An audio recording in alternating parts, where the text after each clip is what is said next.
Hello, good evening guys. Welcome to my vlog. Ang ipapakita ko sa inyo ngayon ay tungkol sa vitamin C na ascorbic acid. Ito ay nakakatulong sa ating katawan at magpapalakas ito sa ating immune system laban sa mga sakit.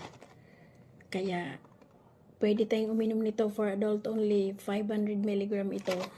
Once a day lang after meal. Ito ay galing sa dekalidad na RightMed brand.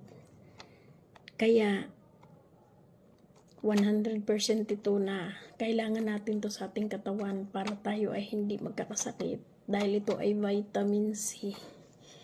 At ito ay para sa tamang paggamit. Inirekomenda ito na uminom ng once a day for adult only. Guys, subukan nyo na to ascorbic acid. Maganda talaga to sa katawan. Kahit ako, ito yung iniinom ko araw-araw. Ascorbic acid. At sumunod tayo sa prescript ng doktor kung ano po yung ano niya. Pero ito talaga para sa adult lang. Kasi 500 mg ito. Ascorbic acid, napakaganda sa ating katawan at nakakaganda rin ang balat ito. Kaya, yan lang guys. Hello, good evening guys. Welcome to my vlog. Ang ipapakita ko sa inyo ngayon ay tungkol sa vitamin C na ascorbic acid. Ito ay nakakatulong sa ating katawan at magpapalakas ito sa ating immune system laban sa mga sakit. Kaya pwede tayong uminom nito for adult only. 500 mg ito. Once a day lang after meal. Ito ay galing sa dekalidad na RightMed brand.